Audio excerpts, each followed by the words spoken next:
女士们、先生们。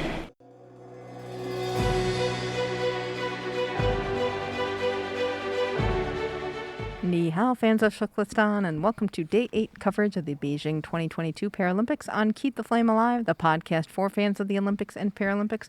I am your host, Jill Jarris, joined as always through the plexiglass by my lovely co-host, Alison Brown. Alison, ni hao, how are you? Ni hao. I made it home from the mountain. And this is supposed to be the good mountain. And I had a bit of a day. Oh, boy. Well, we are in the media center. We've been handing out pins to the cleaning people kind of right and left. So today, they brought us coffee. Yes, we got the special bottled low sugar Americana Costa coffee. So that was very nice. I've been wanting to try these, but not now because it's late.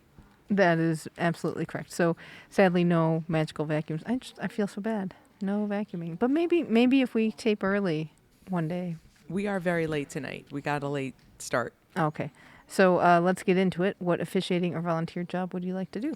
Okay, so before I got lost on the mountain, I went to snowboarding. Mm-hmm. And I discovered that the medal ceremony girls and their beautiful coats and hats do not show up in the mountain in those outfits. Oh. They have a changing room. Ooh. There is an attendant in that changing room. So I don't know if she's there with hairspray and hairpins and emergency sewing kit and spot remover. That is my job. That is totally your job. I can totally see that. Tying those hats in a bow, because there's a ribbon in the back, mm-hmm. and the ribbon is perfect. And I think it's tied. I don't think it's attached, if you know what I mean. Mm-hmm. Yeah. So someone's got to tie that ribbon. I am so good at bows on the back of dresses. I am ready for this job. I will polish those white boots up until you can see your face in them. Well, I bet they're probably glad that there's only 2 days left because you probably take somebody out to get that role before we leave. I might. To actually touch those dresses. I am there. With your little steamer. With my steamer and my sewing kit. There you go. I know this is not a volunteer job or an outside official job, but is a team official job. I would like to hold the rifles and give them to the athletes as they come into the shooting stages for biathlon. You just want to present gun. Yes. Fair enough. All right. Competition today started with Para Alpine Skiing early in the morning because everything's been moved up. We had the women's slalom competition today in the standing class. Gold went to Zhangjiakou from China, silver went to Molly Jepsen from Canada, and bronze went to Andrea Rotfuss from Germany. In the sitting class, gold went to Muraoka Momoka from Japan, silver went to Liu Xitong from China, and bronze went to Zhang Wenjing from China. And in the vision impaired class, gold went to Veronika Agner from Austria with guide Elizabeth Agner, her sister. And silver went to Zhu Deching from China with guide Yan Han Han. And bronze went to Barbara Agner from Austria with guide Clara Sikora. Dude, this is a total family thing. Isn't there also Johannes Agner? Yes. That would be Hansi and Bobsy. She's got this look. So are they all siblings? There's a set of twins. I think the sister is older, and then the brother is there. And there is another sister somewhere, because I believe he's got 4 sisters, if I read the article right today. And there's a vision genetic defect that runs in the family that some of the family has and some of the family doesn't. So that is why Elizabeth is the guide for her sister. But does Barbara feel bad that Elizabeth isn't her guide? No, I don't think so. And maybe instead of saying just right and left, they just go hop, hop, hop, hop. Le. That is one thing I'm really bummed that not being able to get out to Yangqing and see the downhill vision impaired communication work, if you can even see that or hear that from the media viewing point. But we'll have more competition tomorrow. They got to squeeze a lot in before the games are over, so there'll be men's tomorrow.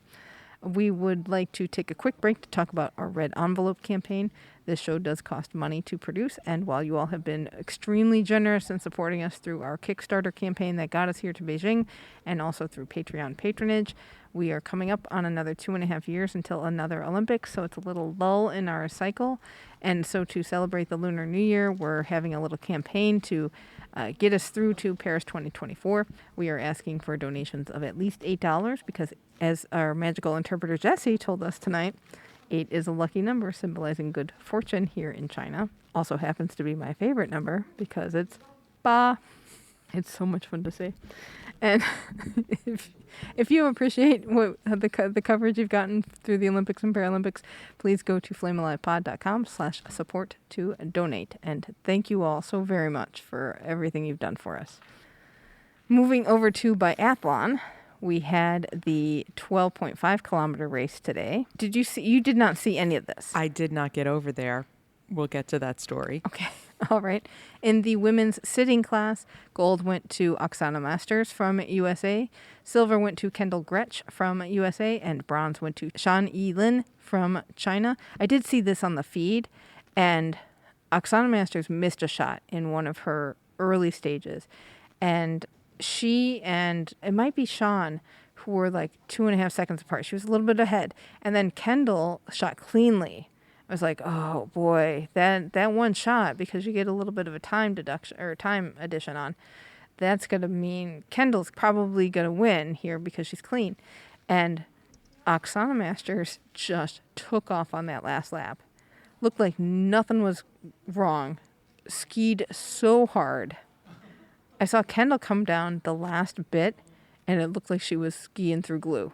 Just like they said, it had got, I don't know if the temperature had changed very much by the time she got to that same bit of pass, but there's not that many skiers. It couldn't have been that long, maybe just a couple minutes at tops.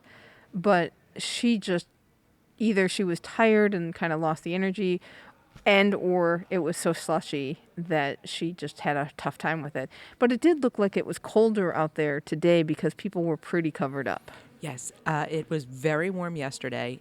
It dropped tremendously last night, so everything refroze, and it was about at the freezing point for most of the day. Problem was it rained all morning and night, so that there was a lot of fog, and there was rain, so I did not get over to biathlon, but I was over at the snow park on the other side of Zhangjiakou, and it was a mess. So I'd expect that biathlon was also a mess. Oh, jeez. Yeah. So tough race to get through, but good job. They were happy to be 1-2. And Oksana said that she was channeling her inner Kendall for this race, and that was really sweet. Yeah, they've done 1-2 now. They swapped from the other race. So Oksana has a gold at this time around, both in cross country and biathlon. For the men's sitting class, gold went to Liu Mentao from China, silver went to Taras Rad from Ukraine, who's a multi-medalist now, and bronze went to Liu Zhizhu from China. In the women's standing class, gold went to Lyudmila Lyashenko from Ukraine, silver went to Zhangjiakou from China, and bronze went to Brittany Hudak from Canada. I want to mention something funny that happened when I was working on the sheet. So we type in all the names, and Hudak kept getting auto-corrected to dude, which I think is actually so appropriate for Brittany Hudak because she is just tough. And when I watch a race, I'm just always thinking to myself, dude, look at you go. So in my head, Brittany Hudak is Hugh the dude. I think that could be a good nickname. I think that's a great nickname. She doesn't nickname. have it. We should make sure she gets it. In the standing class, gold went to Benjamin Daviet from France, silver went to Mark Ernst from Canada, and bronze went to Grigory Vovchinsky from Ukraine. And in the vision impaired class for the women, gold went to Oksana Shishkova from Ukraine with guide Andriy Marchenko. Silver went to Lynn Kazmier from Germany with guide Florian Baumann. And bronze went to Leonie Marie Walter from Germany with guide Pierman Strecker. Hup. It worked. It did work. She's got another medal under her belt. And in the men's class, Gold went to Alexander Kazik from Ukraine with guide Serhiy Kucheravi. Silver went to Vitaly Lukyanenko from Ukraine with guide Boris Babar. And bronze went to Yu Shuang from China with guide Wang Guanyu. And we're just about that. I think that's it for the individual races for biathlon. Yes, tomorrow is biathlon's done. Tomorrow is cross-country relay. Moving over to para ice hockey, we had the semifinals today, as well as the playoff for 5th and 6th places. In the first semifinal, oh boy, both semifinals were really lopsided. In the first semifinal, Canada beat Korea 11-0. The shots on goal were Canada 43 to Korea's 3 shots on goal. And I noticed very early on, like, oh, all the play is down at the other side of the rink because that's where the Korean goal was and that's where Canada stayed. And it was just so lopsided and tough to watch. But we did have some spectators there for that. That was nice that they brought a bus in. Playoff for 5th and 6th place was Czech Republic and Italy. I walked in with like a minute to go in regulation, and they were tied 2-2. So Czech Republic scores with 45 seconds left. Michael, who is a couple rows below me, goes crazy. Our Czech friend. Michael, below us, going nuts. And he's with somebody this time, and they're very excited. And I'm excited for him because he's had a downer of a tournament. Then with 12 seconds left, Italy ties it. Wow. That was a bummer because our Chinese volunteer friend, Leah, who is at the hockey venue, whom we talked to almost every time we were there, she's like, oh, this is good, Michael. All the Chinese volunteers love Michael. He's quite a good-looking young man. Yes. Very charming. I'm not surprised that they all have little crushes on him. So she said, oh, this is probably good. And I said, oh, we got a long time. 45 seconds is still a lot of game left. And sure enough, Italy ties it up. They have to go to overtime. And probably halfway through overtime, Italy scores a goal, wins it 4-3. Michael, a little bit beside himself. I felt so bad for him. I really felt bad for him. And I felt bad because this is the first Czech game that I missed because I was up on the mountain. Mm-hmm. And Michael and I have been sitting there through all the Czech games together and commiserating when they lost the other day. And so I feel really terrible about having not been there for him for this one. Yeah, very sad. So the Czech Republic ends up in 6th place. Italy ends up in 5th place. And their tournament is over. The second semifinal was USA versus China. We were expecting a match. Crowd was big. They were excited until USA started scoring and didn't stop. 4 goals in the first period. Oh, boy. And that was just the warm-up. So the final score was 11-0. Shots on goal, 37-6. Yeah, that was tough. It got bloodbathy. But what was really tough? Listening to the American players who didn't dress tonight, I was horrified. So, obviously, Team USA had a really nice contingent there. Lots of the officials, I think some other athletes came in. It was a nice group. Nowhere near as big as China, of course, because China had its own spectators. There are players who don't dress for every game. It's just how it works. I don't know. I don't have the notes in front of me, and I'm certainly not going to name names. But there were players who did not dress tonight, who were sitting in the stands and behaved like drunken frat boys. I was disgusted. I really was angry about this. And because you heard me complain about this through the whole match. So they were blowing out China very fast. Mm-hmm. Sit and be gracious winners. Oh, no. Let's not sit and be gracious winners. Let's chant things like, it's all over, and check the scoreboard. And as China's fans are trying to do a little cheer, let's try and drown them out with a USA cheer. Come on. It was tough. And thank goodness they were a small contingent. But it was hard because the mood in the arena was very excited. There was a lot of energy. And it continued. It didn't get killed after that first period. They were No. still trying to buck up their team and cheer them on, as they should. It was enjoyable to be in that arena with those fans continuing to support their team. Right. That's the home field advantage. When you've got the games, you're going to have the spectators. And I have no problem with Team USA. I mean, we were cheering when Team USA scored.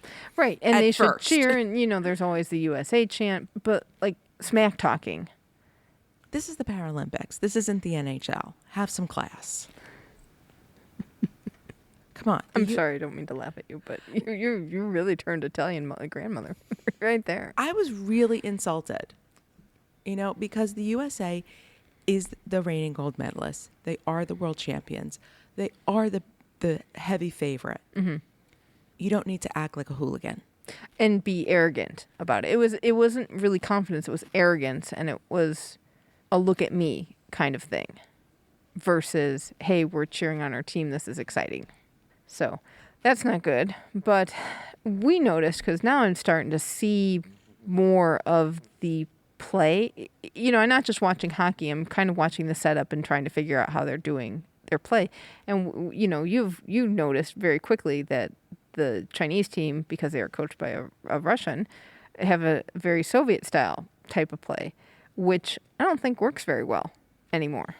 One, does it work very well in a sled hockey format? And two, does it work well now because the game has evolved? Mm-hmm. Because they were both playing zones, but the U.S.'s zone was much tighter. And the Soviet zone, the Chinese zone, they would have two players past the blue line towards the goal, and then like a couple, 2 to 3 players in the center of the rink, in between the blue lines. And they can't get to where they need to go fast enough, and they weren't setting themselves up for good passes. It was really weird, especially when they were down a man for penalties. There was just times where it was one guy on his own, and then he'd get swarmed by 3 USA players, and no wonder they couldn't get stuff set up because people were so far apart. And I think with the sleds being low to the ground, more of your body is low to the ground, you see that puck a little bit better, and you have more mass to block it. Oh, absolutely. They are using that whole sled and the whole length of their sled, and especially for players who are not amputees or not double amputees, there's a lot of space there that they can use. I mean, we see a lot of the sleds tip over throughout the game. A heart check and you're sideways and then you pop back up. So it's a very different style. And one of the things when we were doing some research on the coach, we found China has not played an international tournament since 2019. Team only came into being in 2017. So I think their early success in this tournament was lack of knowledge. We said this the other day about how when the Czech Republic played them again, it was a very different game. It wasn't quite so imbalanced. And that may have been, we know the U.S. has a lot of coaching, a lot of scouting. So by the time the U.S. got to this game, they've seen all the previous Chinese games. They had a good game plan for their speed and their aggressiveness. China did not seem as aggressive. No, they still had the speed, just not the same attacking that they had in previous games. Right, and I think the American game plan neutralized that because they figured it out. So it'll be interesting to see how this program develops because they're very young, clearly very talented.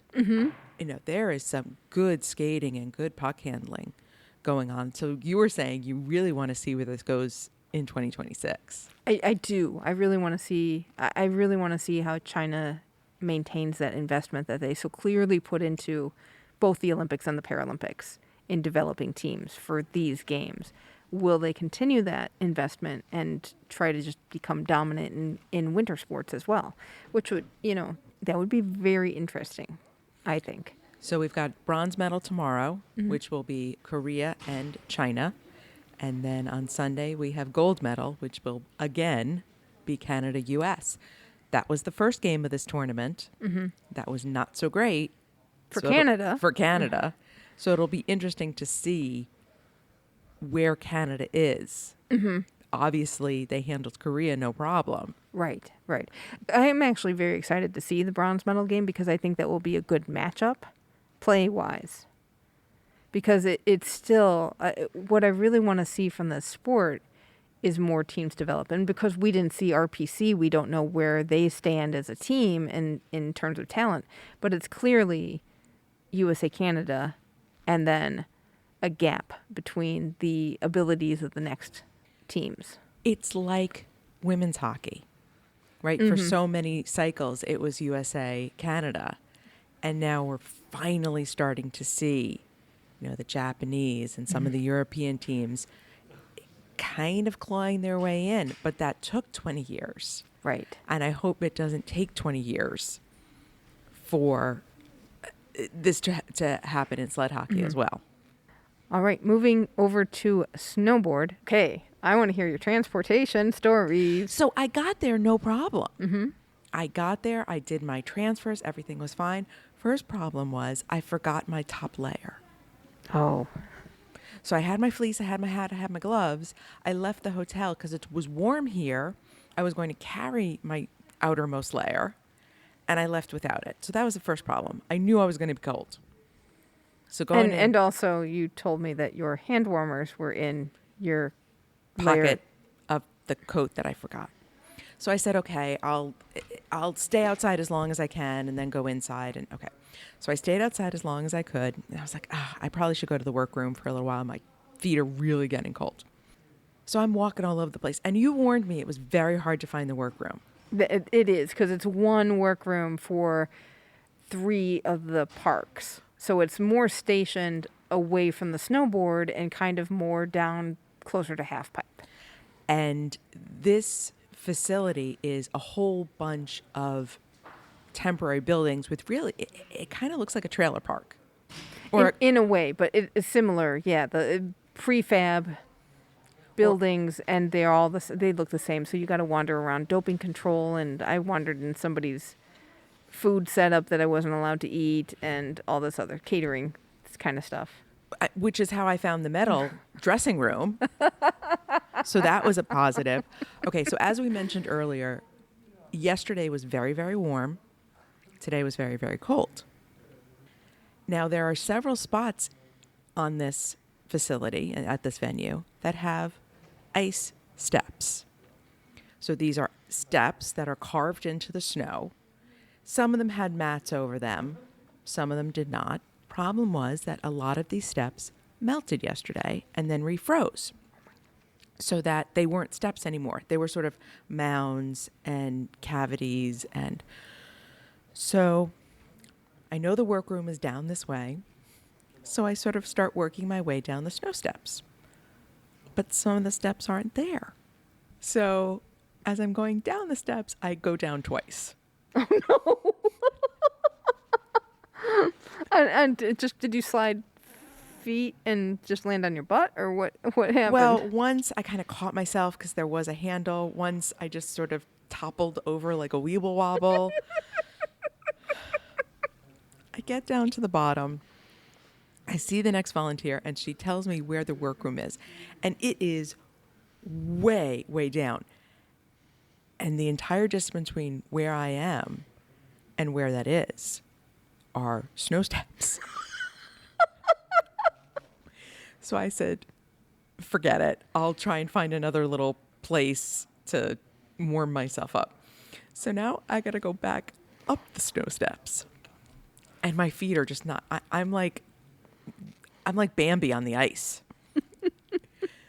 So I'm about to go get down again. And this heavenly volunteer reaches out her arm, pulls me up because I can't get any traction. So I'm not going up the mountain. So she pulls me up to the bottom of the next snow step. And she and her friend realize I am not getting up these snow steps. So basically these you could be stuck just there. We are very lucky that volunteers came to your rescue. Did they get pins? I had no pins left at that point. I felt awful. So then I had one on either side of me because one rescued me, and then the other girl kind of realized I'm not Chinese sized, I'm round American sized, and we needed help to keep the round American woman from toppling over. So the two of them basically haul me up the snow steps, one on each side. And I've got my backpack on with all my stuff in it. You know, my computer and my media guide. And so that's tipping me backwards as well. So these two just lovely, lovely girls get me up to the top of the snow steps, and I thank them profusely. And now I'm still cold, but at least I'm at the top where the event is happening. So I watch a little more of the event, and all this has warmed me up, obviously. So I could stay outside for a little while longer. But then I'm like, I'm really cold. I just need a minute inside. And so I go to the bathroom. I figure that's a safe place to kind of, run some warm water on my hands. And the problem is that the toilet is like a 2-foot step up. So you go inside the stall door, and then there's a 2-foot step up. I do fine going up. I don't do so well coming off the toilet. Oh, no. Oh, no. Thankfully, I had put my clothes back on when I fell down and went crashing through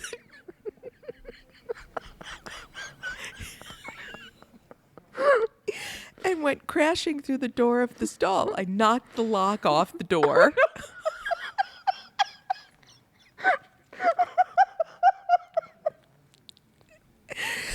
And then, kind of slammed into the opposite wall. And then I heard this very lovely voice from inside the other stall in this very gentle German accent, possibly Austrian. Are you okay? And I was so embarrassed that I couldn't even speak. So I just ran the water, figuring if she heard the water run, she'd know I was okay. Or just assume that I didn't speak English or something. And I'm trying to go as fast as possible because I do not want to see this woman, because I'm so humiliated by what had happened. So she opens the... So she opens the door, and she says to me, "Oh, is everything all right?" And I look at her. So I'm just going to pretend like I had just walked in. So I said, "Oh, what do you mean?" And so I went back into the other stall like I was just coming in the bathroom so that she didn't think it was me. Wow.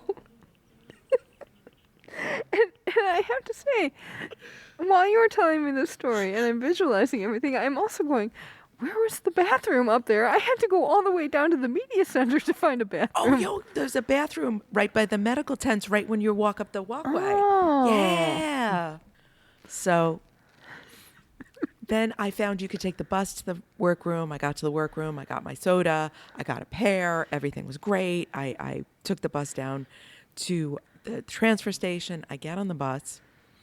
I can't get the bus over to Biathlon. So I was like, I'll try and take the early train. So I get on the bus, and of course it's a putt-putt bus. Oh, jeez. It's a putt-putt bus. We get to the train station at 2:23.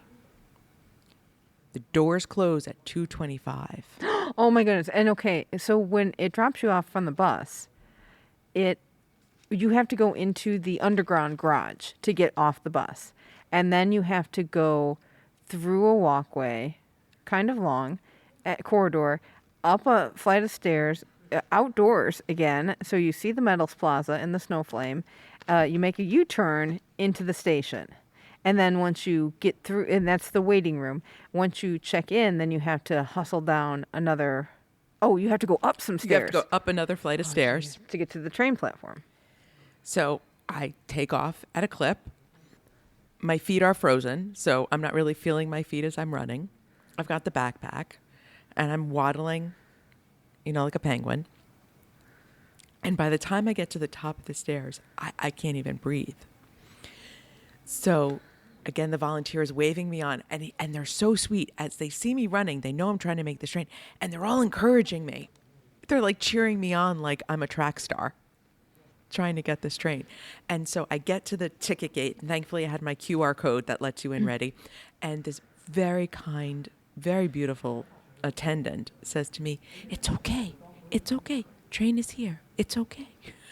So they held the train for like an extra minute so that I could make it up the steps and get onto the train. I got onto the train and I collapsed in my seat, and I thought I was giving myself a stroke. I could not breathe.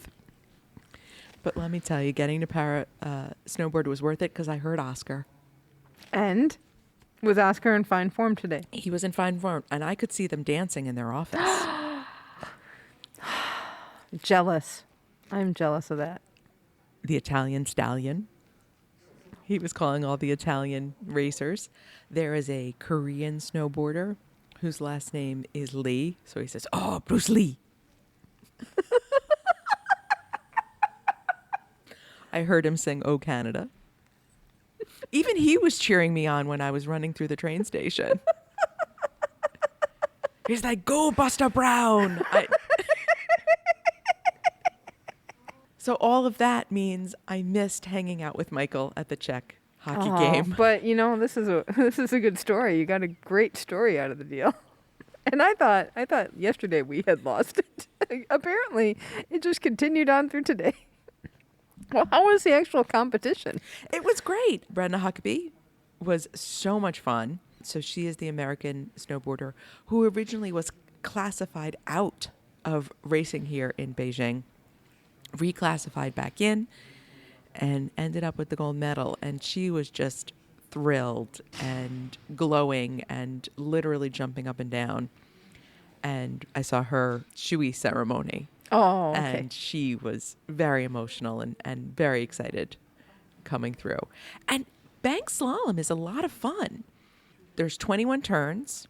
There are 3 rollers at the top, 3 rollers at the bottom that they go over.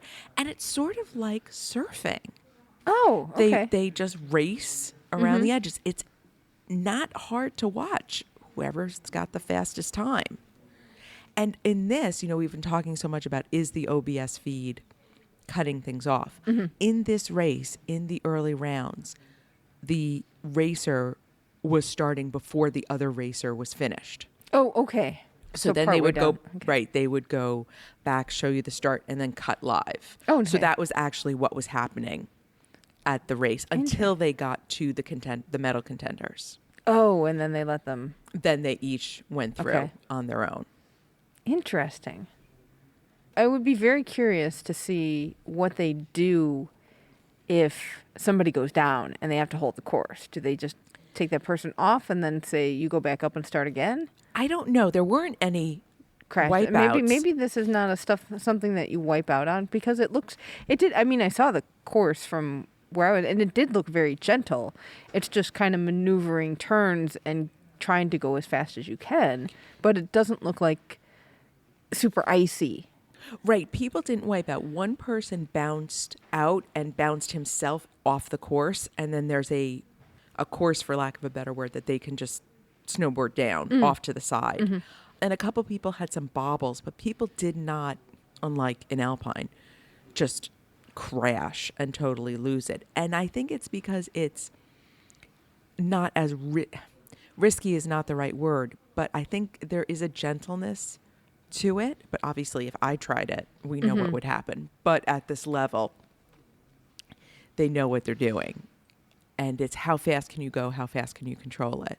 Interesting. But it's fun to watch. Cool. Very cool. Because it's easy. It's easy to understand what's happening. I mean, obviously, you don't know all the technicalities of it, but you can watch it without much background and say, that looks like a lot of fun to try. Excellent. Well, in the men's bank slalom upper limb class, gold went to Maxime Montagnoni from France, silver went to Ji Lija from China, and bronze went to Zhu Yonggan from China. In the lower limb 1 class, gold went to Wu Zhongwei from China, silver went to Chris Voss from Netherlands, and bronze went to Tyler Turner from Canada, who won in the snowboard cross. In the lower limb 2 class, gold went to Sung Chi from China, silver went to Matti Surhamari from Finland. Oh, it's nice to see him get another medal. And bronze went to Ollie Hill from Great Britain. the other announcer, the English language announcer, called him Ali Ali Oxenfree. Oh, that's fun. He was fun. I mean, I really liked that pair as an in-house announcer. I thought they did such a great job. And then in the women's lower limb 2 class, gold went to Brenna Huckabee, as you said, from USA. Silver went to Geng Yanghon from China, and bronze went to Li Tianchan from China. And we ended the day with wheelchair curling. We had semifinals today and the bronze medal match. So in the first semifinal, it was China versus Canada. China won 9-5 in 7 ends. So China just got out there early. They had some big ends, and Canada tried to claw back, but they couldn't. Again, with the vocal stuff. Lots of crowd noise. They were I will say that the crowds are so into the curling. It's really cool. Really, really nice. And very knowledgeable. Mm-hmm. In the other semifinal, it was Slovakia versus Sweden. Much closer. It came down to the last rock. Would that give Slovakia the tie or the win? Because they were down. And sadly, no, for Slovakia. Sweden won 6-4. And our Omega timing friend, Sylvan, when that last rock was going, he's like, he made the violin motion. He's like, the rock is sliding down the frozen river. It was so funny. And in the bronze medal match, Canada beat Slovakia 8-3. Canada had a big 4-point end in the 8th to seal the deal because it was very close. Again, it was 4-3 after 7 ends. And Canada just came out there and said, we are taking this medal home. Tomorrow's a gold medal match. We are getting down to the end of things. Well, what'll be nice is we have not seen a medal ceremony all Paralympics because the only medals that have been awarded have been at Yangqing and Zhangjiakou. And the medal ceremonies at Zhangjiakou start after the late train leaves. So you can't stay there. And Yangqing, we won't even talk about Yangqing, but that's the issue. So that we haven't talked about going to the medal ceremony because we haven't been to one. Right. And if curling awards their medals the way they did in the Olympics, they'll do a venue ceremony right after the gold medal match. So maybe we'll get to see a medal ceremony. And I think they should because the medals plaza is sort of broken down. So all of the crowd stuff is gone. The flag poles are gone. The rigs that held like cameras and things, those are gone. The shell is still sort of up. The back is down. So they've got to have them at the venue. So it looks like we will see the curling ceremony and the hockey ceremony at venues, but that also means no flag flick because it's the 2-sided poles at the venues, Yes. not the straight flagpole. Yes.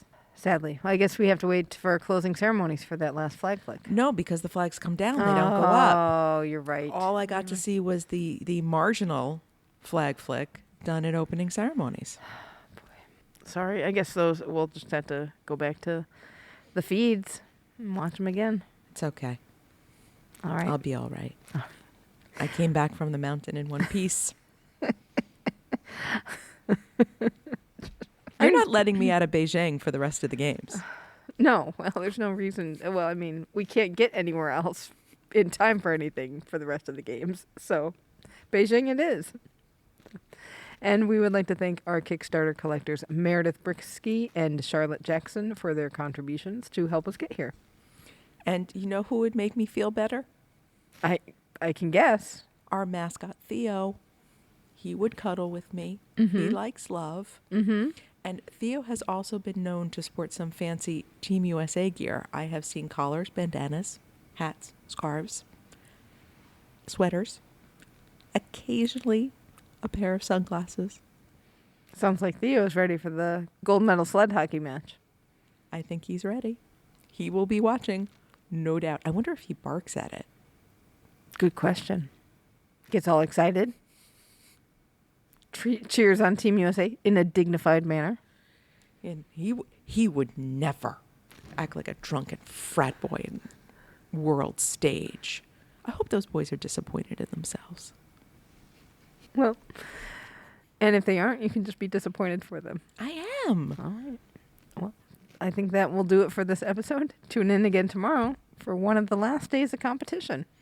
And if you want to hear what else I'm going to tell these athletes, You can come join us on our Keep the Flame Alive Facebook group.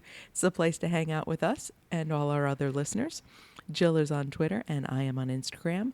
Both are at FlameAlivePod. You can email us at flamealivepod@gmail.com or call or text us at 208-352-6348. That's 208-FLAME-IT. We will catch you back here tomorrow. Thank you so much for listening, and until then, keep the flame alive.